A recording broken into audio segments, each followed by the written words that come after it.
శ్రీలంకలో 2019లో ప్రారంభమై 2022లోనూ కొనసాగుతున్న సంక్షోభమే శ్రీలంక ఆర్థిక సంక్షోభం. 1948లో స్వాతంత్ర్యం పొందిన తర్వాత ఆ దేశం ఎదుర్కొంటున్న అత్యంత తీవ్రమైన ఆర్థిక సంక్షోభం ఇది. దీనివల్ల మున్నెన్నడూ లేనంత ద్రవ్యోల్బణం, విదేశీ మారక నిల్వలు దాదాపుగా ఖాళీ అవడం, వైద్య సామాగ్రి కొరత, ప్రాథమిక వస్తువుల ధరల పెరుగుదల వంటి పర్యవసానాలు తలెత్తాయి. విపరీతంగా నోట్ల ముద్రణ, సేంద్రియ లేదా జీవ వ్యవసాయానికి మారడానికి తీసుకొచ్చిన దేశవ్యాప్త విధానం, 2019లో జరిగిన ఈస్టర్ బాంబు దాడులు, కోవిడ్-19 మహమ్మారి వంటి బహుళ కారణాల వల్ల ఈ సంక్షోభం ప్రారంభమైంది. ఈ ఆర్థిక కష్టాలు 2022లో ప్రజల నిరసనలకు దారితీశాయి. 2022 మార్చి నాటికి దేశంలో మిగిలి ఉన్న $1.9 బిలియను అమెరికా డాలర్ల విదేశీ మారక ద్రవ్య నిల్వలు 2022లో దేశం చెల్లించాల్సిన $4 బిలియన్ల విదేశీ రుణాల చెల్లింపులకు సరిపోవు. దీంతో శ్రీలంకను సావరిన్ ఎగవేతదారుగా గుర్తించారు. 2022 జూలైలో $1 బిలియను అంతర్జాతీయ సావరిన్ బాండ్ను కూడా ప్రభుత్వం చెల్లించాల్సి ఉంది. 2022లో శ్రీలంక మొత్తం $8.6 బిలియను రుణ చెల్లింపులు చేయాల్సి ఉందని బ్లూంబెర్గ్ చెప్పింది. ఇందులో స్థానిక రుణాలు, విదేశీ రుణాలు రెండూ కలిసి ఉన్నాయి. తాము అప్పులను తీర్చలేమని శ్రీలంక ప్రభుత్వం 2022 ఏప్రిల్లో ప్రకటించింది. దీంతో 1948లో స్వాతంత్ర్యం పొందిన తర్వాత శ్రీలంక చరిత్రలోనే మొట్టమొదటిసారి సార్వభౌమ ఎగవేతదారుగా, 21వ శతాబ్దంలో ఆసియా పసిఫిక్ ప్రాంతంలో సార్వభౌమ ఎగవేతదారుగా మారిన మొదటి దేశంగా నిలిచింది. ఆర్థిక వ్యవస్థ కుప్పకూలిందని, నిత్యావసరాలకు చెల్లించలేని పరిస్థితి ఏర్పడిందని 2022 జూన్లో ప్రధానమంత్రి రనిల్ విక్రమసింఘే పార్లమెంటులో ప్రకటించాడు. సెంట్రల్ బ్యాంక్ ఆఫ్ శ్రీలంక మాజీ డిప్యూటీ గవర్నర్ వా విజయవర్ధన ప్రకారం 2015 నాటికే దేశం ఆర్థిక సంక్షోభంలో కూరుకుపోయి ఉంది. 2015లో అధికారంలోకి వచ్చిన ప్రభుత్వానికి ఇది తెలుసు. దేశంలోని ఇన్స్టిట్యూట్ ఆఫ్ పాలసీ స్టడీస్ అనేక ప్రమాదాల గురించి హెచ్చరించింది. 2015లో అప్పటి ప్రధాని రనిల్ విక్రమసింఘే ఈ పరిస్థితిని పరిష్కరించడానికి బలమైన ఆర్థిక విధానాన్ని ప్రవేశపెట్టగా, సంకీర్ణ ప్రభుత్వం పార్లమెంటులో ఈ విధానానికి ఆమోదం సాధించలేకపోయింది. అది ఆ తరువాతి నెలల్లో మరింత విధాన గందరగోళానికి దారితీసింది. రాజ్యాంగ సంస్కరణలు వంటి ఇతర ప్రభుత్వ సంబంధిత కార్యకలాపాలలో మునిగిపోయిన ప్రభుత్వం, ఆర్థిక హెచ్చరికలు, ఉద్భవిస్తున్న ప్రమాదాలను తగినంతగా పట్టించుకోలేదు. రవి కరుణానాయక్ నేతృత్వంలోని ఆర్థిక మంత్రిత్వ శాఖ అవలంబించిన కొన్ని పద్ధతులపై ప్రపంచవ్యాప్తంగా వ్యతిరేకత వచ్చింది. ఉచితాల మితిమీరిన పంపిణీ వంటి ఎన్నికల సంబంధ ఆర్థిక నిర్ణయాలకు ప్రాధాన్యతనిచ్చారు. ఇన్స్టిట్యూట్ ఆఫ్ పాలసీ స్టడీస్ వారి 2014 ఆర్థిక స్థితి నివేదికలో హాట్ మనీ, ఆందోళన కలిగించే రుణాలు తీసుకునే పద్ధతులు, తాత్కాలిక, ఉపరితల పరిష్కారాలు, ఆతిథ్య రంగంలోకి విదేశీ ప్రత్యక్ష పెట్టుబడుల ప్రవాహాల గుత్తాధిపత్యాలను హైలైట్ చేసింది. 2018లో మరింత రాజకీయ గందరగోళం ఏర్పడి ఆర్థిక దృక్పథాన్ని మరింత దిగజార్చింది. ఆ సమయానికి ప్రభుత్వం IMF మద్దతు కార్యక్రమం కింద ఆర్థిక ద్రవ్య ఏకీకరణకు అనేక సంస్కరణలను చేపట్టి, ద్రవ్యోల్బణాన్ని విజయవంతంగా నియంత్రించింది. ఈ సంస్కరణల్లో ఆటోమేటిక్ ఇంధన ధరల నిర్ధారణ సూత్రం కూడా ఉంది. దీంతో ప్రభుత్వ యాజమాన్యంలోని సంస్థల సోయేలు ద్వారా వచ్చే ఆర్థిక నష్టాలు గణనీయంగా తగ్గాయి. విలువ ఆధారిత పన్ను వాట్ రేటును 11% నుండి 15%కి పెంచింది. మినహాయింపులను తొలగించడం ద్వారా వాట్ బేస్ను విస్తరించింది. అయితే 2019 ఎన్నికల తర్వాత ఏర్పడిన కొత్త ప్రభుత్వం అనేక సంస్కరణలను వెనక్కి తిప్పింది. ట్రెజరీ సెక్రటరీని గాని, మరే ఇతర ప్రభుత్వ సభ్యుడిని గాని మానిటరీ బోర్డులో సభ్యులు కాకుండా నిషేధించి సెంట్రల్ బ్యాంక్ను రాజకీయ ప్రభావం నుండి బయట వేయడానికి 2019 సెంట్రల్ బ్యాంక్ బిల్లును కూడా గత ప్రభుత్వం రూపొందించింది. ప్రభుత్వం జారీ చేసిన సెక్యూరిటీలను, ప్రభుత్వ యాజమాన్యంలోని ఏదైనా సంస్థ లేదా ప్రైమరీ మార్కెట్లోని ఏదైనా ఇతర పబ్లిక్ ఎంటిటీ ద్వారా సెంట్రల్ బ్యాంక్ కొనుగోలు చేయదు అని బిల్లు పేర్కొంటున్నందున నోట్ల ముద్రణను కూడా నిషేధించాలి. బ్యాలెన్స్ ఆఫ్ పేమెంట్స్ సమస్యలు, పెరిగిన ద్రవ్యోల్బణం, ఆస్తుల బుడగలే ఈ నిషేధానికి కారణాలుగా అప్పటి central bank governor doctor Indrajit Kumaraswamy చెప్పాడు.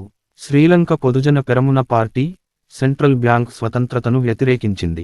వారు అధికారంలోకి వచ్చిన వెంటనే ఆ బిల్లును పక్కన పెట్టేసింది. చాలా మంది నిపుణులు లెబనాన్ ఆర్థిక పరిస్థితిని శ్రీలంకతో పోల్చారు. శ్రీలంక కూడా దాని సార్వభౌమ బాధ్యతలను ఎగవేసే మార్గంలో ఉందని హెచ్చరించారు. రెండు దేశాలకు ఒకే విధమైన సమస్యలున్నాయి. అంతర్యుద్ధాల ముగింపు తర్వాత వరుసగా వచ్చిన నిలకడలేని ప్రభుత్వాలు, అప్పులను పోగుచేయడంతో లోతైన ఆర్థిక సంక్షోభాలు వచ్చాయి. కారణాలు: పన్నుల కోతలు, నోట్ల ముద్రణ. ప్రెసిడెంట్ గోటబయ రాజపక్సే నేతృత్వంలోని శ్రీలంక ప్రభుత్వం పెద్ద మొత్తంలో పన్నుల్లో కోత పెట్టింది. ఇది ప్రభుత్వ రాబడి పైన, ఆర్థిక విధానాలపైన ప్రభావం చూపింది. బడ్జెట్ లోటులు పెరిగాయి. ఆదాయం పన్ను మినహాయింపు పెంచడం. దీని ఫలితంగా పన్ను చెల్లింపుదారుల సంఖ్య 33.5% తగ్గిపోయింది. వత్ని 8%కి తగ్గించడం, కార్పొరేట్ పన్నును 28% నుండి 24%కి తగ్గించడం, సంపాదిస్తూ చెల్లించు అనే పన్నును రద్దు చేయడం, 2% దేశం నిర్మాణ పన్ను ను ఇది మౌలిక సదుపాయాల అభివృద్ధికి దోహదపడేది రద్దు చేయడం వంటివి ఈ పన్ను కోతల్లో ఉన్నాయి. పన్ను రాబడిలో భారీ నష్టం కారణంగా రేటింగ్ ఏజెన్సీలు సావరిన్ క్రెడిట్ రేటింగ్ను తగ్గించాయి. దాంతో కొత్త రుణాలు తీసుకోవడం మరింత కష్టమైంది.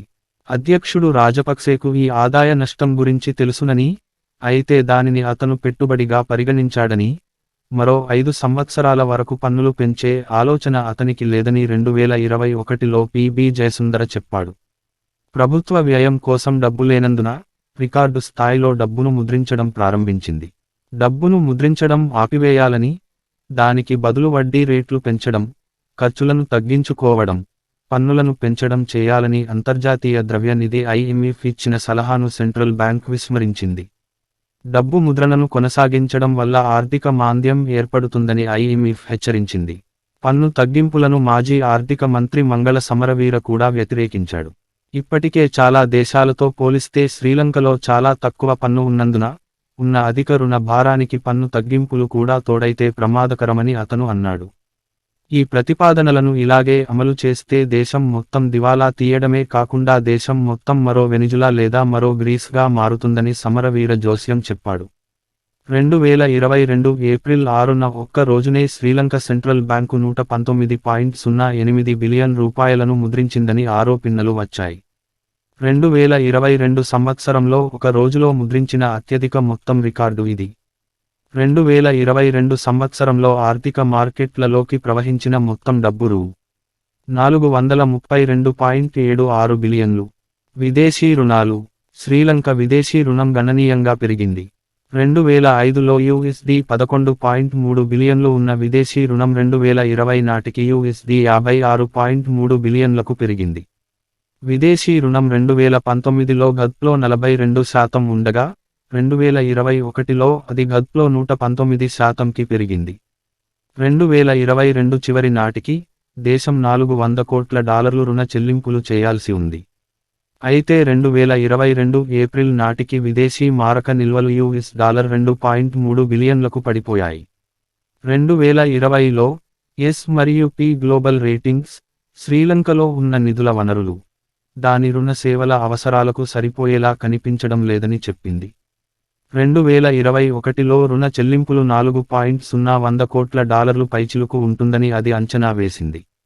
బెల్వెతర్ ఏజెన్సీ అప్పును తిరిగి చెల్లించడంలో శ్రీలంక యొక్క బడ్జెట్ సమస్యను పరిష్కరించాలంటే ట్రెజరీస్ వేలం విజయవంతం కావాలి. అది పూర్తయితే విదేశీ మారకపు బదిలీ సమస్య ఆటోమేటిక్గా పరిష్కారమవుతుంది. కానీ ట్రెజరీ బిల్లుల వేలం విఫలమవడంతో విపరీతంగా డబ్బును ముద్రించడంతో దేశం మరింతగా అప్పుల్లోకి జారిపోతోంది అని చెప్పింది. రుణ సంక్షోభాన్ని పరిష్కరించడానికి శ్రీలంకకు విశ్వసనీయమైన ఆర్థిక ప్రణాళిక, ద్రవ్య విధానం అవసరమని, రుణాన్ని తిరిగి చెల్లించడానికి పన్నులు, వడ్డీ రేట్లు పెంచడం, దిగుమతులను పెంచడం వల్ల ఖజానాకు పన్నుల ద్వారా ఆదాయం రావడం తిరిగి మొదలవుతుందని బెల్వెతర్ చెప్పింది. విదేశీ రుణాన్ని తిరిగి చెల్లించడానికి రేట్లు పెంచడం, దేశీయ క్రెడిట్ను తగ్గించడం ద్వారా డాలర్లను సమకూర్చుకోవడం సాధ్యమే అయినప్పటికీ, దీర్ఘకాలం పాటు అలా చేయడం ఆచరణాత్మకం కాదు. రుణ చెల్లింపుల తర్వాత విదేశీ నిల్వలు పెరగడాన్ని పెట్టుబడిదారులు గమనిస్తే, వారిలో తిరిగి విశ్వాసం కలగవచ్చు, కానీ ఇది చాలా కష్టమైన వ్యవహారం. ప్రస్తుత భావజాలం ప్రకారం అది పని చేయవచ్చు, పని చేయకపోనువచ్చు. జాతీయ కరెన్సీ మారకం రేటు పడిపోవడం, అధిక ఆహార ధరల ఫలితంగా ద్రవ్యోల్బణం పెరగడం, కోవిడ్ మహమ్మారి ఆంక్షల కారణంగా దేశ పర్యాటక ఆదాయం తగ్గి పరిస్థితి మరింత దిగజారడంతో 2021 సెప్టెంబరులో ప్రభుత్వం ఆర్థిక అత్యవసర పరిస్థితి ప్రకటించింది. 2022 మార్చి నాటికి విదేశీ నిల్వలు $1.9 బిలియన్లకు పడిపోయిన కారణంగా శ్రీలంక దివాలా అంచుకు వెళ్ళింది. ఇది $400 కోట్ల విదేశీ రుణాన్ని, $100 కోట్ల అంతర్జాతీయ సావరిన్ బాండ్ను తిరిగి చెల్లించడానికి సరిపోదు. జాతీయ వినియోగదారుల ధరల సూచిక ప్రకారం, ఫిబ్రవరి 2022లో జాతీయ ద్రవ్యోల్బణం రేటు 17.5%కి పెరిగింది. విదేశీ నిల్వలను కాపాడుకోవడానికి అంతర్జాతీయ సావరిన్ బాండ్ల ఐఎస్బి చెల్లింపును వాయిదా వేయమని ఆర్థిక విశ్లేషకులు, నిపుణులు సలహాలు ఇచ్చినప్పటికీ, $510 లక్షల అంతర్జాతీయ సావరిన్ బాండ్లను ప్రభుత్వం తిరిగి చెల్లించింది. 2022 ఏప్రిల్ 12న శ్రీలంక తన $51 బిలియను విదేశీ రుణాన్ని చెల్లించలేకపోతున్నట్లు ప్రకటించింది. అప్పుల ఊబి. చైనా విదేశాంగ విధానాన్ని విమర్శించే పాశ్చాత్య విమర్శకులు, హంబంతోట అంతర్జాతీయ నౌకాశ్రయం, మట్టాల రాజపక్స అంతర్జాతీయ విమానాశ్రయాన్ని నిర్మించడానికి చైనా ఎగ్జిమ్ బ్యాంక్ ద్వారా శ్రీలంకకు అందిన రుణాలు లాభదాయకం కాని తెల్ల ఏనుగులుగా మారాయని, చైనా అవలంబించే రుణ ఉచ్చు దౌత్యానికి ఇది ఉదాహరణ అని వాదించారు. 2007లో శ్రీలంక ప్రభుత్వం $361 మిలియన్లతో నౌకాశ్రయాన్ని నిర్మించడానికి చైనా ప్రభుత్వ యాజమాన్యంలోని సంస్థలైన China harbour engineering company, Sinohydro కార్పొరేషన్లకు కాంట్రాక్టు ఇచ్చింది. ప్రాజెక్ట్లో 85% నిధులను 6.3% వార్షిక వడ్డీ రేటుతో చైనా ఎగ్జిమ్ బ్యాంకు సమకూర్చింది. ప్రాజెక్టులో డబ్బు కోల్పోవడం మొదలవడం, శ్రీలంక రుణ సేవల భారం పెరగడం జరగడంతో నగదు కోసం శ్రీలంక ప్రభుత్వం ఈ ప్రాజెక్ట్ను చైనా ప్రభుత్వ యాజమాన్యంలోని చైనా మర్చెంట్స్ పోర్ట్ సంస్థకు 99 సంవత్సరాల లీజుకు ఇవ్వాలని నిర్ణయించింది. $1.12 కోట్ల లీజు మొత్తాన్ని తన చెల్లింపు సమస్యలను పరిష్కరించడానికి శ్రీలంక ఉపయోగించుకుంది. ఈ చర్య, చైనా యొక్క భౌగోళిక రాజకీయ ప్రత్యర్థులను నిలువరించడానికి ఈ నౌకాశ్రయాన్ని చైనా నౌకాదళ స్థావరంగా ఉపయోగించవచ్చని యునైటెడ్ స్టేట్స్, జపాన్, భారతదేశాలు ఆందోళనలను లేవనెత్తాయి. అయితే అప్పు ఉచ్చు దౌత్య సిద్ధాంతాన్ని విమర్శించేవారు, హంబంతోట పోర్ట్ ప్రాజెక్టు లీజును ప్రతిపాదించినది బీజింగ్ కాదని, శ్రీలంక అధ్యక్షుడే ప్రతిపాదించారని, దానిని చైనా కంపెనీకి లీజుకు ఇచ్చినప్పటికీ, చైనా నౌకాదళ నౌకలు శ్రీలంకకు చెందిన ఓడరేవును ఉపయోగించడానికి అనుమతి ఇవ్వలేదని, అది శ్రీలంక స్వంత నౌకాదళ కమాండ్కే చెందుతుందని చెప్పారు. మహిందా రాజపక్స అధ్యక్షుడిగా ఉన్న సమయంలో చైనా గణనీయమైన దౌత్య పరపతిని పొందిందని, శ్రీలంకలో తన పాదముద్రను విస్తరించిందని బ్రహ్మచెల్లాని పేర్కొన్నాడు. కొత్త ప్రభుత్వం అధికారంలోకి వచ్చినప్పుడు శ్రీలంక దివాలా అంచున ఉంది. కొత్త ప్రభుత్వానికి చైనాను మళ్లీ ఆలింగనం చేసుకోవడం తప్ప వేరే మార్గం లేదు. హంబంతోట ఓడరేవుకు స్వల్పకాలిక వాణిజ్య సామర్థ్యం లేకపోయినా, చైనాకు అది దీర్ఘకాలిక విలువతో కూడిన, వ్యూహాత్మకంగా ముఖ్యమైన సహజ సంపద అని చెల్లాని అభివర్ణించాడు. రుణగ్రహీత యొక్క క్రెడిట్ యోగ్యతను చైనా అంచనా వేయదని, రుణం రుణగ్రహీతను అప్పుల బాధలో పడేసినప్పటికీ అది రుణం ఇస్తుందని ఆయన అన్నాడు. శ్రీలంక రుణ భారం $51 బిలియన్ అని తర్వాత తెలిసింది. ప్రభుత్వ ఆదాయంలో 95% రుణ సేవలకే ఖర్చవుతోంది. అప్పటి శ్రీలంక ప్రధాన మంత్రి మహింద రాజపక్స, చైనాతో తమ దేశ సంబంధాన్ని సమర్థించుకున్నాడు. రుణ ఉచ్చు అనే ఆలోచనను అతను తిరస్కరించాడు. చైనా అనేక మౌలిక సదుపాయాల ప్రాజెక్టులకు రాయితీ రుణాలను అందించింది. హంబంతోట నౌకాశ్రయానికి సంబంధించి, హంబంతోట పోర్ట్ రుణ ఉచ్చు కాదు అని ఆయన అన్నాడు. ప్రాజెక్టుకు తీసుకున్న రుణాలను చెల్లించడంలో వైఫల్యం కారణంగా శ్రీలంక చైనా కంపెనీతో 99 సంవత్సరాల లీజుకు ప్రవేశించవలసి వచ్చిందనే అభిప్రాయాన్ని రాజపక్సే తోసిపుచ్చాడు. ప్రాజెక్టు వాణిజ్యపరంగా లాభదాయకంగా ఉందని, అది శ్రీలంక యొక్క మొత్తం ఓడరేవు మౌలిక సదుపాయాలనే మారుస్తోందని చెప్పాడు. చైనాలోని శ్రీలంక రాయబారి కరుణసేన కొడితువాక్కు మాట్లాడుతూ, ఓడరేవును అప్పగించమని చైనా ప్రభుత్వం శ్రీలంక ప్రభుత్వాన్ని అడగలేదని, శ్రీలంక ప్రభుత్వమే ఓడరేవును లీజుకు తీసుకోవాలని చైనాను కోరిందని చెప్పాడు.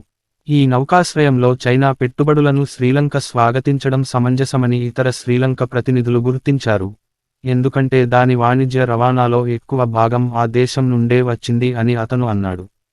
డెబోరా బ్రూతిగం డెట్ ట్రాప్ డిప్లొమసీ అనే పదాన్ని ఉపయోగించడాన్ని వివాదం చేసింది.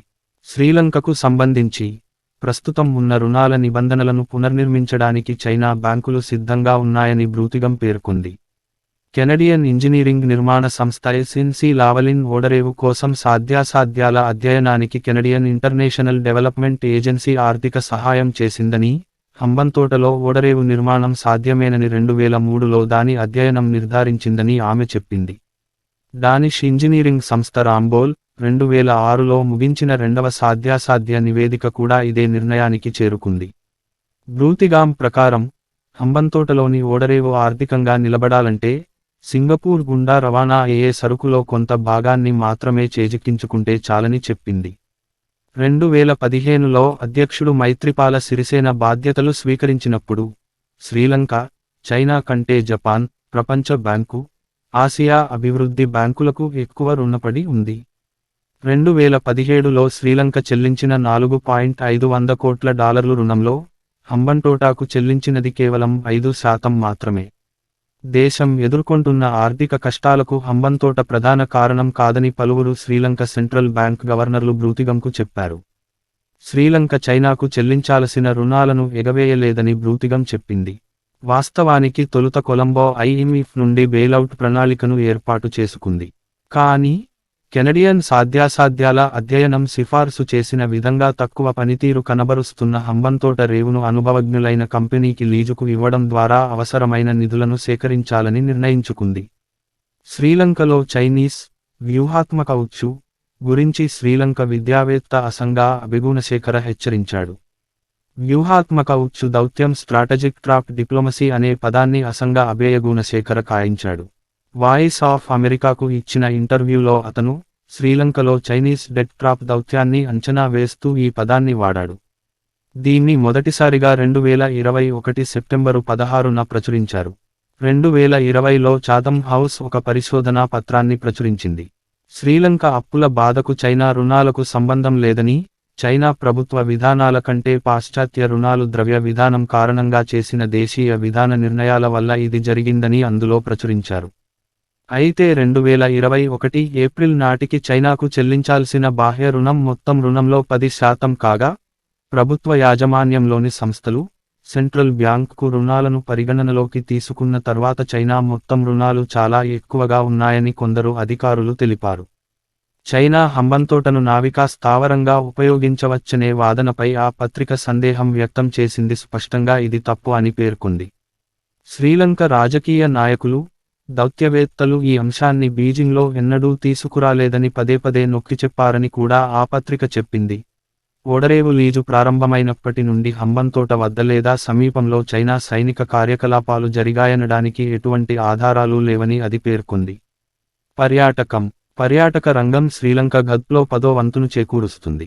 2019 ఈస్టర్ బాంబు దాడుల వల్ల ఈ రంగానికి దెబ్బ తగిలింది. కోవిడ్-19 మహమ్మారి కోలుకోనీయకుండా చేసింది. 2018లో పర్యాటక రంగం శ్రీలంకకు $4.4 బిలియన్లను సంపాదించింది. ఇది గద్కి 5.6%.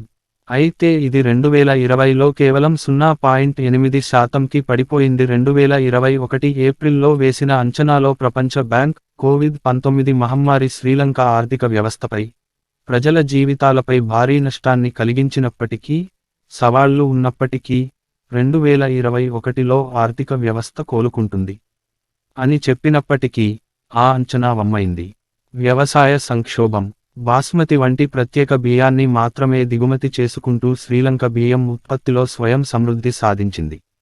2021 ఏప్రిల్లో అధ్యక్షుడు గోటబయ రాజపక్స, శ్రీలంక కేవలం సేంద్రియ వ్యవసాయాన్ని మాత్రమే అనుమతిస్తుందని, అకర్బన ఎరువులు, రసాయనాల ఆధారిత ఎరువులను నిషేధిస్తున్నట్లు ప్రకటించాడు.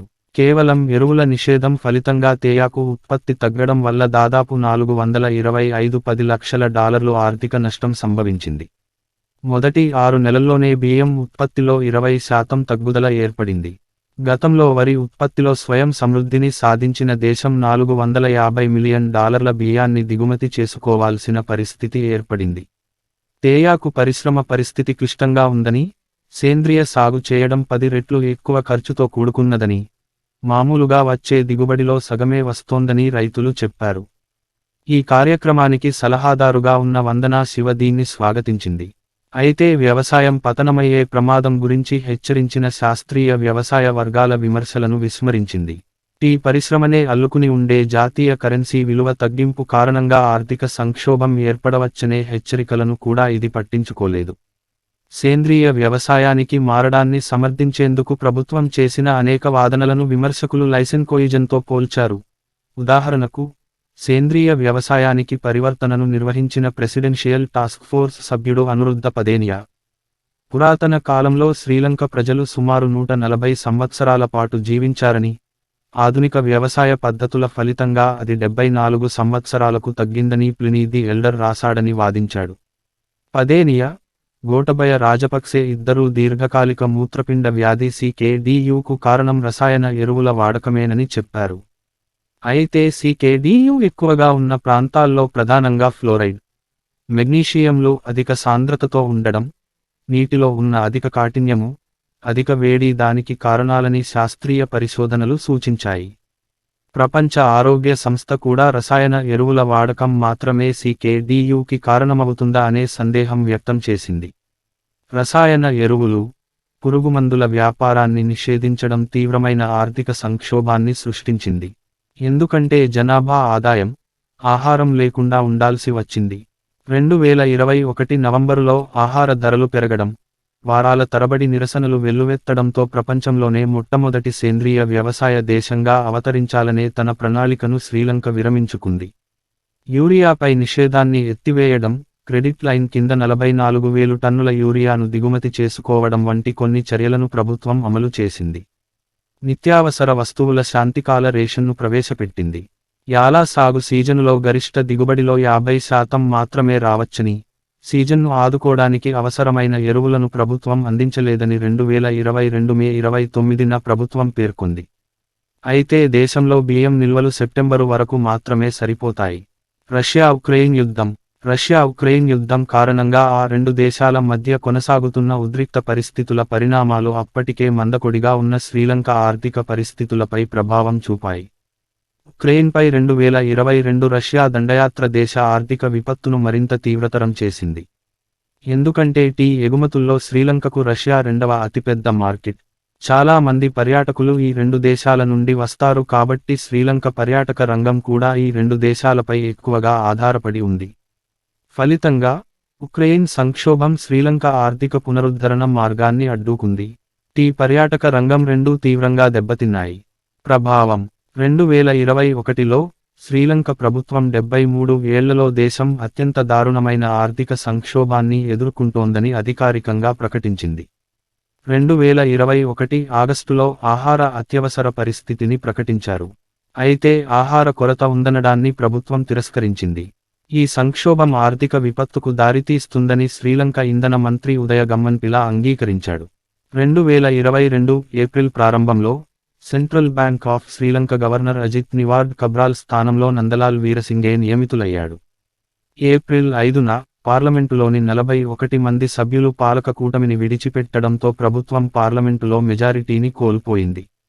విద్యుత్, ఇంధన కొరత, ఆర్థిక సంక్షోభాల ఫలితంగా కొరతలు ఏర్పడి విద్యుత్, ఇంధనం, వంట గ్యాస్ వినియోగం తగ్గింది.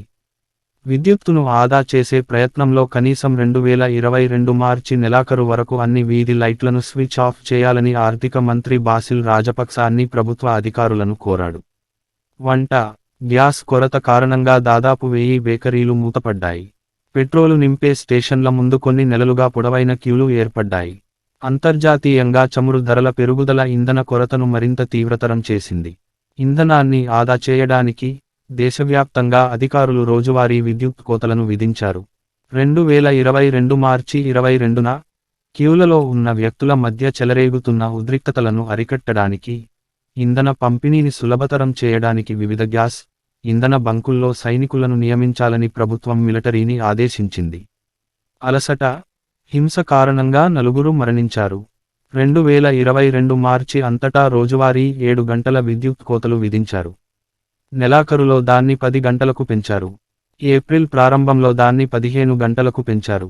దివైన దినపత్రికలు పేపర్ కొరత, సంబంధిత ధరల పెరుగుదల కారణంగా ముద్రణను నిలిపివేసి ఈ పేపర్లకు మారాయి.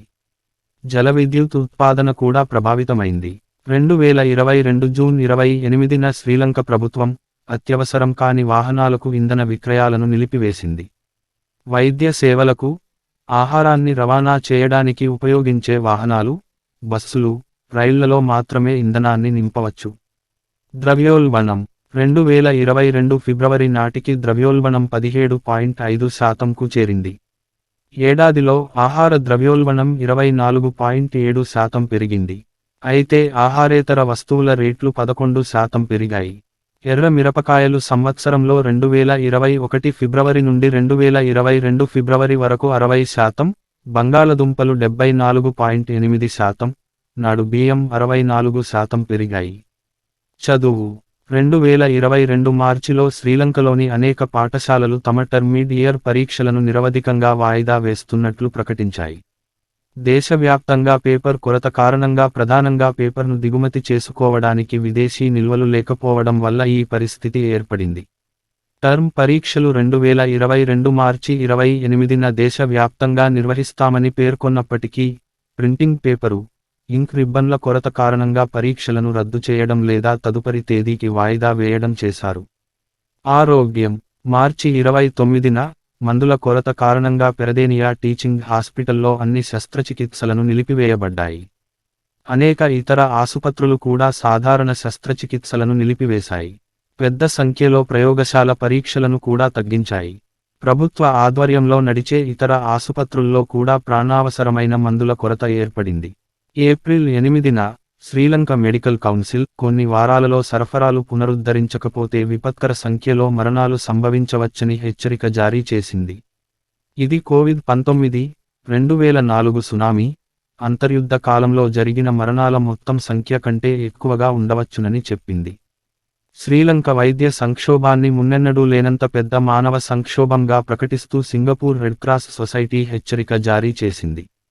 ఏప్రిల్ 10 నాటికి ఆసుపత్రుల్లో అప్పుడే పుట్టిన శిశువుల వెంటిలేషన్ కోసం ఎండోట్రాషియల్ ట్యూబ్లు అయిపోయాయి. 4 మిల్లీమీటర్లు, 3.5 మిల్లీమీటర్లు, 3 మిల్లీమీటర్లు, 2.5 మిల్లీమీటర్లు, 2 మిల్లీమీటర్లు సైజుల నియోనాటల్ ఎత్లను అందించాలని వైద్యులు విదేశీ శ్రీలంక కమ్యూనిటీలను అభ్యర్థించారు.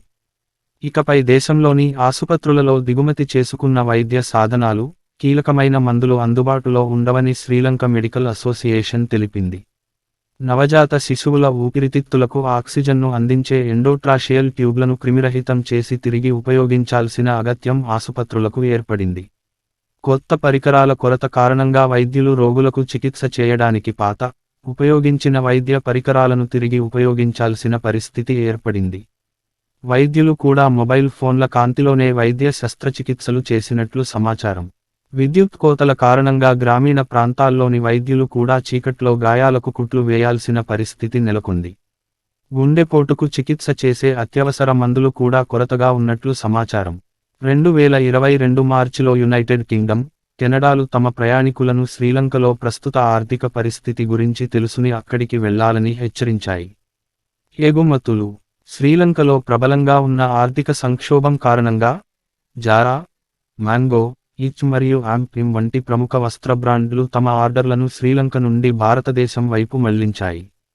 శ్రీలంకలో అధ్వాన్నమైన ఆర్థిక, రాజకీయ పరిస్థితుల పర్యవసానంగా భారతదేశపు టీ ఉత్పత్తులకు విదేశీ ఆర్డర్లు పెద్ద ఎత్తున పెరిగాయి.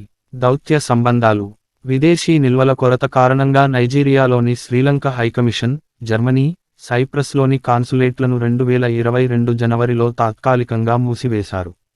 2022 మార్చిలో డాలర్ నిల్వలు లేకపోవడంతో ఇరాక్లోని శ్రీలంక రాయబార కార్యాలయం, నార్వేలోని శ్రీలంక రాయబార కార్యాలయం, ఆస్ట్రేలియాలోని కాన్సులేట్లను కూడా మూసివేశారు. ప్రతిచర్యలు ఆర్థిక వ్యవస్థను ప్రోత్సహించడం కోసం, రాజకీయ స్థిరత్వాన్ని పునరుద్ధరించాలని శ్రీలంక ప్రైవేట్ రంగం 2022 ఏప్రిల్ 7న సమిష్టిగా రాతపూర్వకంగా అభ్యర్థించింది. ఎగుమతిదారులు, దిగుమతిదారులు, తయారీదారులు, షిప్పింగ్, లాజిస్టిక్స్ రంగం, పర్యాటక రంగానికి సమిష్టిగా ప్రాతినిధ్యం వహిస్తున్న దాదాపు 38 సంస్థలు విపత్తును నివారించడానికి ఆర్థిక సంక్షోభాన్ని పరిష్కరించాలని పార్లమెంటుకు విజ్ఞప్తి చేశాయి. 2022 ఏప్రిల్ 7న chamber of young Lankan entrepreneurs COYLE కూడా ప్రస్తుత ఆర్థిక, రాజకీయ సంక్షోభాన్ని పరిష్కరించాలని ప్రభుత్వానికి విజ్ఞప్తి చేసింది. సమస్యను తగిన శ్రద్ధతో పరిష్కరించకుంటే అది వ్యాపారాల మూసివేతకు దారితీస్తుందని హెచ్చరించింది. 2022 ఏప్రిల్ 8న మాజీ ప్రపంచ బ్యాంక్ అధికారి శాంతా దేవరాజన్, శ్రీలంక ఎదుర్కొనే అతిపెద్ద ప్రమాదం సామాజిక అశాంతి, అల్లకల్లోలం అని హెచ్చరించాడు.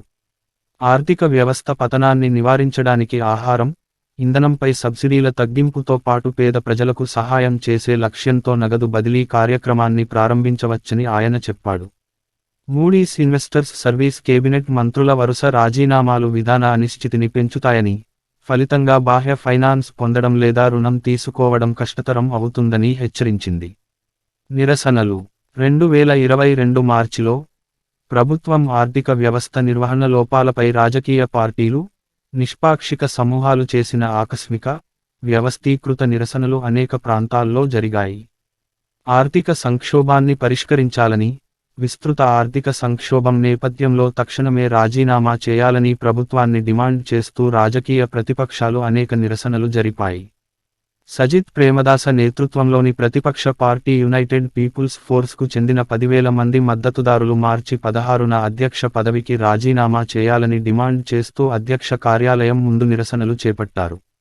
మార్చి 30న నమల్ రాజపక్స బండారవేలాలోని క్రీడా మైదానం ప్రారంభోత్సవానికి వచ్చినప్పుడు కోపంతో ఉన్న స్థానికులు ఇంధనం కావాలని డిమాండు చేస్తూ రహదారిని అడ్డుకున్నారు. దీని ఫలితంగా నమల్ రాజపక్సను ఆ ప్రాంతం నుండి తప్పించారు. అతని బదులు మేయరు ఆ మైదానాన్ని ప్రారంభించాడు. మార్చి 31న రోజుకు 12 గంటలకు పైగా ఉన్న విద్యుత్ కోతలకు వ్యతిరేకంగా మిరిహానాలోని గోటబయ రాజపక్సే నివాసం చుట్టూ పెద్ద సమూహం గుమిగూడింది. శాంతియుతంగా ప్రదర్శన చేస్తున్న నిరసనకారులపై పోలీసులు బాష్పవాయువు, నీటి ఫిరంగులతో దాడి చేయడంతో నిరసనకారులు అల్లర్ల నియంత్రణ దళాలను తీసుకువెళుతున్న బస్సును తగలబెట్టే వరకు పరిస్థితి వెళ్ళింది. కొలంబోలో ప్రభుత్వం కర్ఫ్యూ ప్రకటించింది. కాండీ కొలంబో రహదారిపై కూడా ఏకకాలంలో నిరసనలు జరిపి మార్గాన్ని నిర్బంధించారు. నిరసనకారులను తీవ్రవాద గ్రూపు సభ్యులని ప్రభుత్వం ఆరోపించి వారిని అరెస్టు చేయడం ప్రారంభించింది. అనేక ప్రాంతాల్లో కొవ్వొత్తుల నిరసనలు జరగ్గా కారు హారన్లు మోగిస్తూ కూడా నిరసనలు చేశారు. 2022 మేలో రాజపక్సే కుటుంబ గృహానికి నిరసనకారులు నిప్పు పెట్టారు. నిరసనల మధ్య మహింద రాజపక్స 2022 మేలో ప్రధానమంత్రి పదవికి రాజీనామా చేశాడు. అయితే గోటబయ రాజపక్స అధ్యక్ష పదవికి రాజీనామా చేయడానికి నిరాకరించాడు. నిరసనలు కొనసాగాయి. జూలై 9న నిరసనకారులు అధ్యక్షుడి అధికారిక గృహంలోకి చొరబడి కొలంబోలోని ప్రధానమంత్రి విక్రమసింఘే వ్యక్తిగత నివాసానికి నిప్పు పెట్టారు. విదేశీ సహాయం, బాహ్య రుణ చెల్లింపులు, వ్యాపారం కోసం శ్రీలంకలో డాలర్ల కొరత కారణంగా ఏర్పడిన తీవ్రమైన ఆర్థిక పరిస్థితులను అధిగమించడానికి భారతదేశం 2022 జనవరిలో మొత్తం $2.415 కోట్ల సహాయాన్ని ప్రకటించింది. సార్క్ కరెన్సీ స్వాప్ అమరిక కింద భారతదేశం $400 మిలియన్లను అందించింది. దాదాపు $510 లక్షల ఆసియా క్లియరింగ్ యూనియన్ చెల్లింపును వాయిదా వేసింది. పెట్రోలియం ఉత్పత్తుల కొనుగోలు కోసం భారతదేశం $510 లక్షల విలువైన కొత్త రుణాన్ని మంజూరు చేసింది. 2022 మార్చి 17న ఆహారం, ఔషధం వంటి అత్యవసరంగా అవసరమైన వస్తువులను కొనుగోలు చేయడానికి భారతదేశం నుండి శ్రీలంక $100 కోట్ల రుణ సహాయాన్ని లైఫ్ లైన్గా పొందింది. ఆర్థిక మంత్రి బాసిల్ రాజపక్సే న్యూఢిల్లీ పర్యటన సందర్భంగా భారతదేశం, శ్రీలంక అధికారికంగా ఈ క్రెడిట్ ఒప్పందాన్ని కుదుర్చుకున్న తర్వాత క్రెడిట్ లైన్ క్రియాశీలమైంది. తమిళనాడు ముఖ్యమంత్రి ఎంకే స్టాలిన్ దేశంలోని ఉత్తర, తూర్పు, మధ్య ప్రావిన్సులలో నివసించే శ్రీలంక తమిళ ప్రజలకు బియ్యం, తృణధాన్యాలు, ప్రాణాలను రక్షించే మందులు వంటి నిత్యావసర వస్తువులను అందించడానికి వ్యూహాలను ప్రతిపాదించాడు. అయితే శ్రీలంకలోని తమిళ రాజకీయ పార్టీలు ప్రత్యేకంగా తమిళులకు సహాయం చేయడాన్ని తిరస్కరించాయి. శ్రీలంకలోని అన్ని జాతి, మత సమూహాలకు సహాయాన్ని పంపిణీ చేయాలని అభ్యర్థించాయి. 2022 ఏప్రిల్ 2న భారతీయ వ్యాపారులు శ్రీలంకకు తక్షణ రవాణా కోసం 40,000 టన్నుల బియ్యాన్ని లోడ్ చేయడం మొదలుపెట్టారు. ఏప్రిల్ 6 నాటికి భారతదేశం శ్రీలంకకు 2,70,000 టన్నుల ఇంధనాన్ని పంపింది. కొన్ని సరుకులకు బ్యూరోక్రాటిక్ అడ్డంకులు ఎదురయ్యాయి. ఏప్రిల్, మే, జూన్ నెలల్లో భారతదేశం శ్రీలంకకు 4 లక్షలు టన్నుల ఇంధనాన్ని వివిధ దశల్లో సహాయంగా పంపించింది. సింగపూర్ ప్రభుత్వం శ్రీలంకలోని అత్యంత దుర్బలమైన కమ్యూనిటీల కోసం సింగపూర్ రెడ్ క్రాస్ యొక్క మానవతా ప్రజా నిధుల సేకరణ ప్రయత్నాలకు మద్దతుగా $1,00,000 మొత్తాన్ని ఉపశమన ప్యాకేజీగా అందించనున్నట్లు ప్రకటించింది.